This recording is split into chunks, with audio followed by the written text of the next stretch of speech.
السلام علیکم ورحمۃ اللہ وبرکاتہ۔ عزیز دوستوں، ساتھیوں، میں محمد شہزاد خان آپ تمام ہی کا اپنے چینل ایس کے ڈویژن میں خیر مقدم کرتا ہوں۔ آپ تمام ہی کا تہہ دل سے استقبال کرتا ہوں۔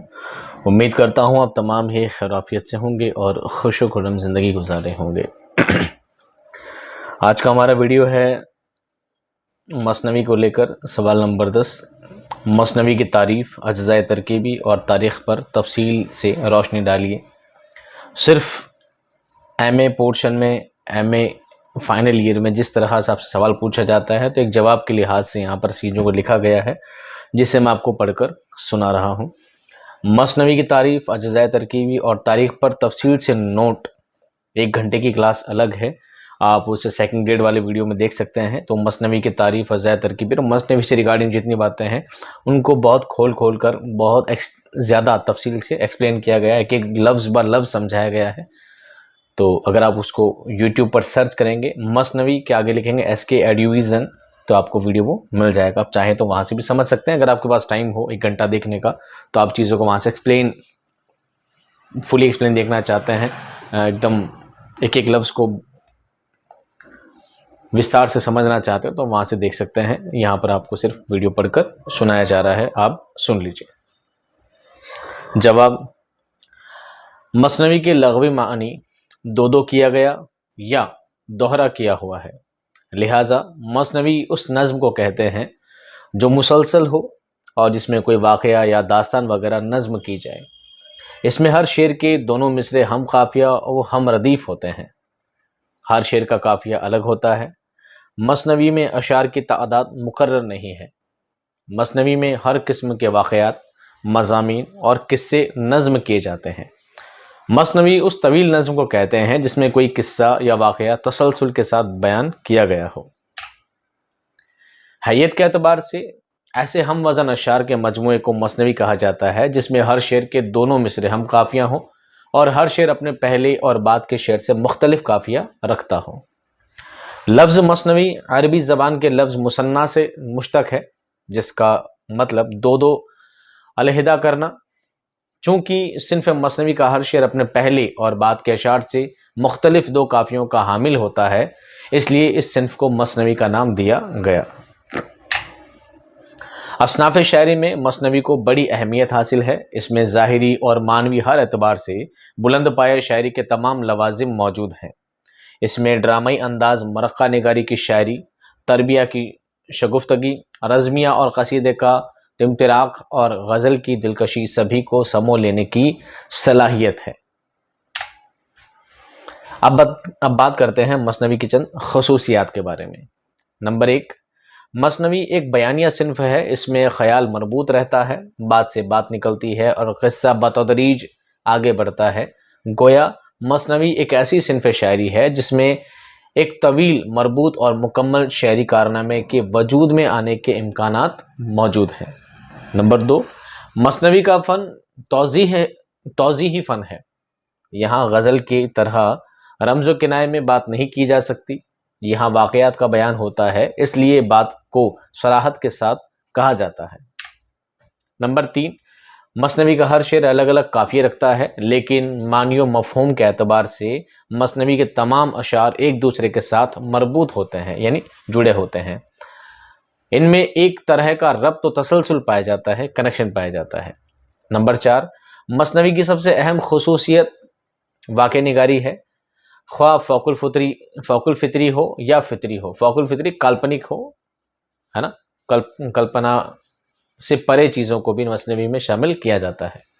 نمبر 5، مثنوی میں ہر موضوع کو ادا کرنے کی صلاحیت ہے۔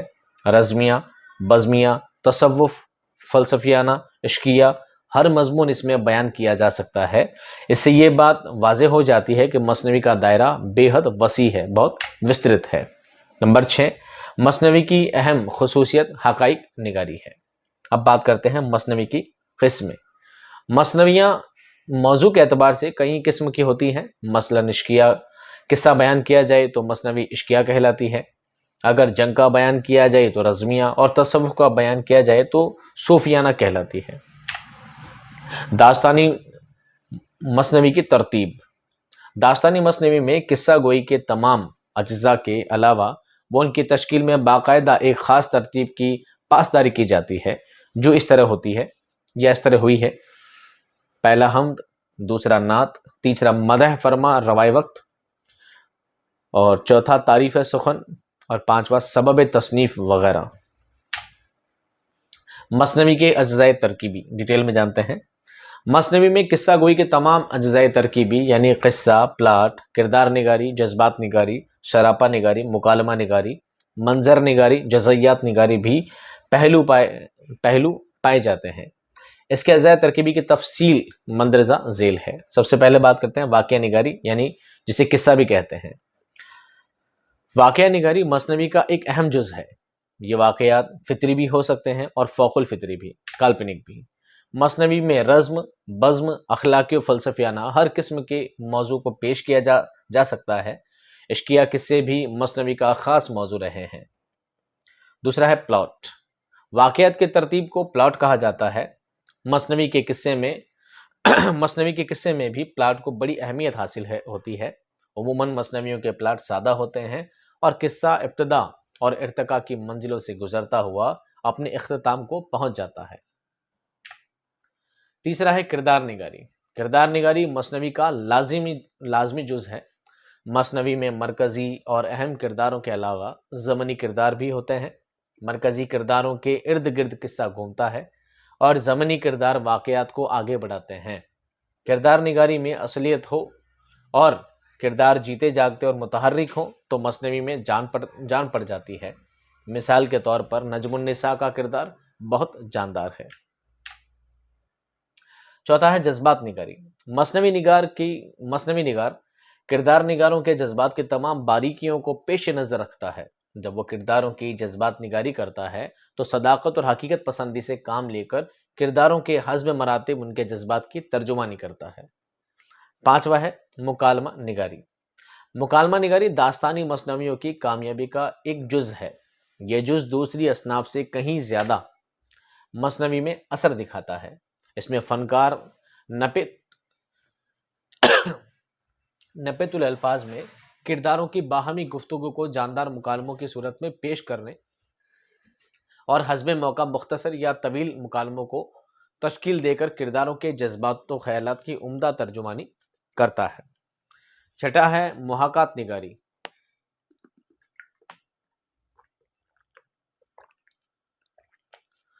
محاکات کسی چیز کے ایک ایسے بیان کو کہا جاتا ہے جسے پڑھ کر اس کا جیتا جاگتا نقشہ سامنے آ جاتا ہے۔ تقریباً ہر مثنوی میں محاکات نگاری کی مثالیں مل جاتی ہے۔ ساتواں ہے منظر نگاری۔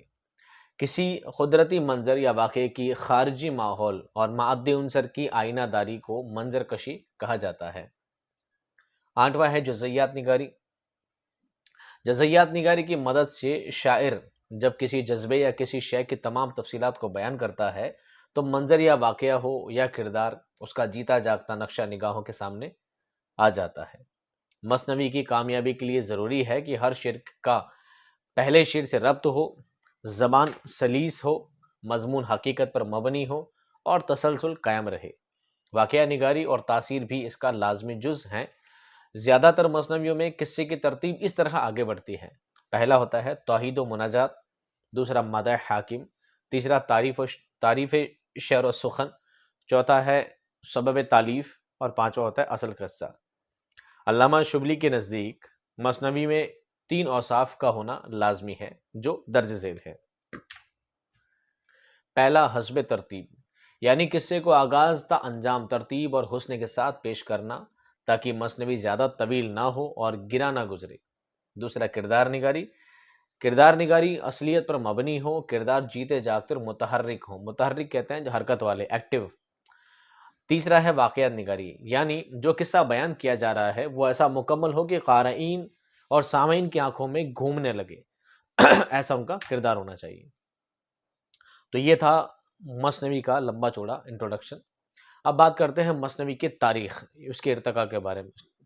ارتقاء کہتے ہیں، ارتقاء بنا ہے ترقی سے، اس کا کیسی شروعات ہوئی اور کیسے ترقی پر پہنچی، مثنوی کی تاریخ کے بارے میں ہم ڈیٹیل میں پڑھیں گے۔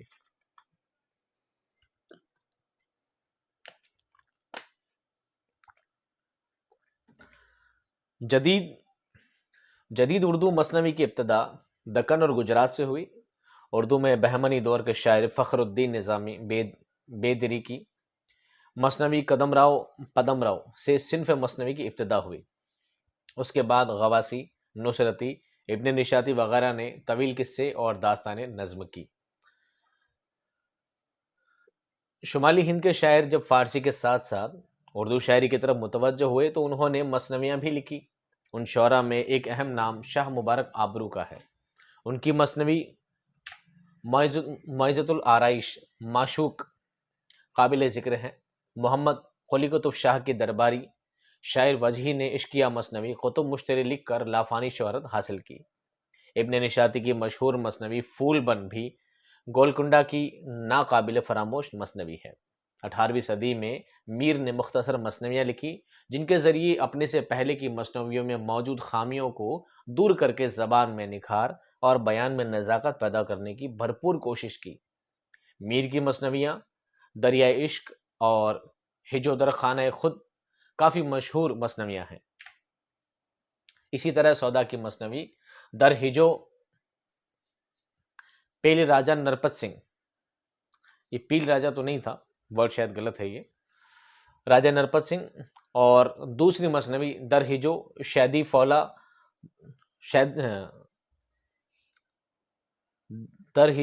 فولاد خاں کوتوال، یہ اسپیسنگ کی وجہ سے اوپر نیچے ہو گئے، فولا اوپر گیا دال نیچے آ گیا، در ہجو شیدی فولاد خاں کوتوال کو بھی بڑی شہرت حاصل ہوئی۔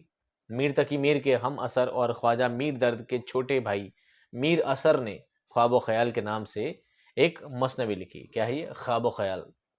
اردو مثنوی نگاری کی تاریخ میں جس مثنوی نگار کا قصہ ہمیشہ زندہ رہنے والا ہے وہ میر حسن ہیں، جنہوں نے 1786 عیسوی میں شہزادی بے نظیر اور بدر منیر داستان پر مشتمل مثنوی سحر البیان لکھ کر لافانی شہرت حاصل کی۔ یہ مثنوی آج تک اردو کی سب سے بہترین مثنوی تسلیم کی جاتی ہے، یعنی مانی جاتی ہے۔ 19ویں صدی میں اردو مثنوی نے کافی ترقی کی۔ مومن خان مومن نے عاشقانہ مثنویوں کے ذریعے اپنی آپ بیتی پیش کی۔ اس عہد میں پنڈت دیا شنکر نسیم نے اپنی مشہور مثنوی گلزار نسیم لکھ کر مثنوی کے فن کو ترقی عطا کی۔ سحر البیان کے بعد گلزار نسیم اردو کی دوسری مشہور و معروف مثنوی ہے جو یادگار نمونے کی حیثیت رکھتی ہے۔ لکھنؤ کے آخری مثنوی نگاروں میں نواب مرزا شوق مشہور ہیں۔ ان کی 3 مثنویاں بہار عشق، زہر عشق اور فریب عشق کافی مقبول ہوئیں۔ منیر شکو آبادی کی معراج العاشقین اور تسلیم لکھنوی کی نالہ تسلیم اس زمانے کی مشہور مثنویاں ہیں۔ محسن کاکوروی کی 2 مثنویاں صبح تجلی اور چراغ کعبہ بھی اس زمانے میں لکھی گئی ہیں۔ داغ دہلوی کے مثنوی فریاد داغ بھی کافی مشہور مثنوی ہے۔ 20ویں صدی میں زمانے کی کروٹ کے ساتھ ہی مثنوی کے مزاج میں بھی تبدیلی رونما ہوئی۔ پرانے طرز کی مثنویوں کا رواج ختم ہو گیا۔ جن، پری، بھوت اور عشق و عاشقی کے قصے گزرے وقت کے داستان معلوم ہونے لگے۔ ایسے حالات میں حفیظ جالندھری نے شاہ نامہ اسلام کے نام سے مثنوی کی شکل میں اسلام کی مکمل تاریخ نظم کی، جو تحقیقی اعتبار سے بھی ایک معتبر کارنامہ ہے۔ اس میں شاعرانہ خوبیاں، جوش و اثر اور زور بیان سب کچھ موجود ہے۔ ان شعراء کے بعد جب سر سید اور حالی کی کوششوں سے اردو نثر و نظم کے دھاروں کا رخ بدلنے لگا اور جدید رجحانات کو اہمیت حاصل ہونے لگی تو حالی، آزاد اور اسماعیل میرٹھی کی مثنویاں ایک الگ ہی آب و تاب کے ساتھ منظر عام پر آئی۔ حالی کی حب وطن اور برکھا رت، شبلی کی صبح امید اور اسماعیل میرٹھی کی چھوٹی چھوٹی مثنویوں میں زندگی کا تصور، جدلیت کا شعور، حب وطن کا راست اظہار اور دقیانوسی خیالات سے بغاوت ان کی شاعری کے نمایاں وصف تسلیم کیے گئے۔ اردو شاعری میں صنف مثنوی کا مقام و مرتبہ، یعنی اس کی اہمیت کیا ہے؟ حقیقت یہ ہے کہ مثنوی اردو شاعری کی اصناف میں اپنا ایک بلند درجہ رکھتی ہے۔ مولانا حالی کے نزدیک بھی مثنوی اردو شاعری کی سب سے زیادہ کارآمد صنف سخن ہے، مگر مولانا حالی کے بقول شرط یہ ہے کہ مثنوی میں 3 باتیں ہوں۔ کیا ہو؟ ربط کلام ہو، یعنی سلسلہ وار بات سے بات جڑی ہوئی ہو، دوسرا جھوٹ اور مبالغہ آرائی نہ ہو بلکہ سچائی اور حقیقت بیان کی جائے، تیسرا زبان فطری اور سادہ ہو اور قصے کی تصویر کشی پیش کی جائے۔ اگر یہ تمام خوبیاں شاعر مثنوی میں پیدا کر دے تو پھر کوئی دوسری صنف اس کا مقابلہ نہیں کر سکتی، بصورت دیگر مثنوی کا مقام و مرتبہ اردو شاعری میں قائم ہونا ممکن نہیں ہے۔ جھوٹ اور مبالغہ آرائی مثنوی کے لیے سمع قائل ہیں۔ تو دوستو یہاں پر کیا ہوتا ہے، آپ کا مثنوی کا ٹاپک کمپلیٹ ہوتا ہے۔ جتنا آپ کو سننا ہے سمجھنا ہے یہاں پر سمجھ چکے ہیں، پھر بھی اگر آپ ان چیزوں کو بہت زیادہ ڈیٹیل میں سننا چاہتے ہیں تو آپ وہ مثنوی والا ٹاپک جو میں نے آپ کو بتایا ہے سیکنڈ گریڈ جس پہ لکھا ہوگا، تھرڈ گریڈ بھی لکھا ہے، اس مثنوی والا ویڈیو آپ چیک کر لیجیے گا، اس میں آپ کو چیزوں کو بہت ڈیٹیل میں سن سکتے ہیں، سمجھ سکتے ہیں۔ بار بار ایک ہی چیز کو سمجھا کر آپ کا وقت ضائع کرنا مناسب نہیں ہے۔ تو ہم ملتے ہیں نیکسٹ ویڈیو میں میر حسن کے مثنوی نگاری کے ساتھ۔ تب تک خوش رہیے، آباد رہیے۔ ویڈیو ریلیٹڈ کوئی کمی ہو، کیوری ہو تو کمنٹ میں ضرور بتائیے گا۔ خدا حافظ۔